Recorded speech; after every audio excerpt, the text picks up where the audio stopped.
Hello friends, তোমাদের সকলকে আমার চ্যানেলে স্বাগত। আজকে আমি হোলির স্পেশাল একটা মিষ্টি তৈরি করেছি, লাড্ডু। এই লাড্ডুটা কিন্তু খুবই টেস্টি খেতে আর খুবই সহজে হয়ে যায়, আর তৈরি করে তোমরা বাড়িতে অনেক দিন রেখে দিতে পারবে।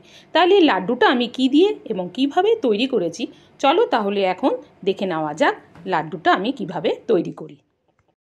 একটা প্যান বসিয়েছি, প্যানের মধ্যে আমি 2 চামচ ঘি দিয়েছি। তোমরা বেশি করেও ঘি দিতে পারো, তো আমি 2 চামচ ঘি দিয়েছি। আর এখানে আমি ছাতু দেব, যে কোনো ছাতুই তোমরা ইউজ করতে পারো। আমি 1.5 কাপ ছাতু দিয়েছি। দিয়ে ঘিয়ের মধ্যে ছাতুটাকে একটু 2-1 মিনিট ধরে ভেজে নিতে হবে। খুব বেশি ঘি দেওয়ার প্রয়োজন হবে না, প্রয়োজন হলে তোমরা ঘি বেশি করেও দিয়ে ছাতুর লাড্ডুটা তৈরি করতে পারো। 2-1 মিনিট ধরে ভেজে নেব। তারপরে আরও 1 চামচ ঘি দেব। প্রথমে 2 চামচ দেওয়ার পর পরে আবার 1 চামচ ঘি দেব, দিয়ে আবার একটু ফ্রাই করে নেব। যখন দেখবে এই ছাতুটা ঘিয়ের সঙ্গে ভাজার পর একটা সুন্দর স্মেল বেরাচ্ছে, তখন কিন্তু আমাদের ছাতুটা ভাজা হয়ে যাবে। এই কাজটা কিন্তু লো ফ্লেমে করবে। এরপরে আমি কিছু খেজুর নিয়েছি। খেজুরটাকে আমি ভালো করে ধুয়ে নেব, ধুয়ে ছোট ছোট টুকরো করব। খেজুর দিলে কিন্তু লাড্ডুর টেস্টটা খুব বেড়ে যায়। তো আমি এইভাবে টুকরো করে ভেতরের যে দানাটা থাকে, বিচিটা বের করে নেব আমি খেজুরের থেকে। সবগুলোই এইভাবে বের করে নিচ্ছি। তারপরে আমি এটাকে ছোট টুকরো করে নেব। তোমরা ছুরি দিয়েও ছোট টুকরো করে নিতে পারো, মিক্সিতেও তোমরা এটাকে পেস্ট করতে পারো।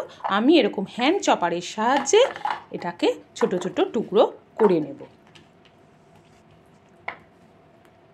তো আমি এখন ছোট ছোট টুকরো করব, তার সাথে আমি কিছু কিশমিশ অ্যাড করে দেব। কিশমিশ দিয়ে ভালো করে হ্যান্ড চপারের সাহায্যে চপ করে নেব। তো আমি এভাবেই করে নিচ্ছি। এই ছাতুর লাড্ডুটা কিন্তু খেতে খুবই টেস্ট হয়। যে কোনো কেউ দেখলে একবার দেখলেই তৈরি করে নিতে পারবে, আর খুবই সহজ আর ইজি। এবার ছাতুটা যে আমি ভেজে রেখেছিলাম একটা থালার মধ্যে ঠান্ডা হওয়ার পর ঢেলে নিলাম। ছাতুটা ঢেলে নেওয়ার পর এর মধ্যে আমি কি অ্যাড করছি তোমরা দেখে নাও। এর মধ্যে আমি অ্যাড করব প্রথমেই 1/2 কাপ গুড় অ্যাড করব, পাউডার গুড়। তোমরা ইচ্ছা করলে চিনিও দিতে পারো, কিন্তু আমি গুড় দিয়ে করছি। আমি যে খেজুর আর কিশমিশটাকে চপ করে রেখেছিলাম বা গ্রেট করে রেখেছিলাম, সেটা তার মধ্যে অ্যাড করে দিলাম। খুব বেশি মিষ্টি দেওয়ার প্রয়োজন হবে না, কারণ কিশমিশের মধ্যেও মিষ্টি আছে, খেজুরের মধ্যেও মিষ্টি আছে। এবার একটু হাতে ঘি লাগিয়ে ভালো করে শুকনো এটাকে আটার মতন, যেরকম আমরা আটা মাখি সেইভাবে মেখে নিতে হবে। যদি প্রয়োজন মনে হয় তোমরা অল্প অল্প জলের ছিটা বা দুধ ছিটা দিয়ে দিয়ে মাখতে পারো, কিন্তু বেশি দুধ বা জল দেওয়া যাবে না, তাহলে পাতলা হয়ে যাবে। এরকমভাবে খুব ভালো করে মেখে নিয়েছি। দেখো, আবারও ঘি দিয়ে নিলাম হাতে একটু। এরপর গোল গোল করে লাড্ডুর আকারে আমি গড়ে নিচ্ছি। ঠিক আমি যেভাবে করছি তোমরা দেখলেই করতে পারবে, ঠিক সেইভাবেই তোমরা করে নেবে। দু হাতের সাহায্যে এরকম করে আমি গোল করে নিচ্ছি।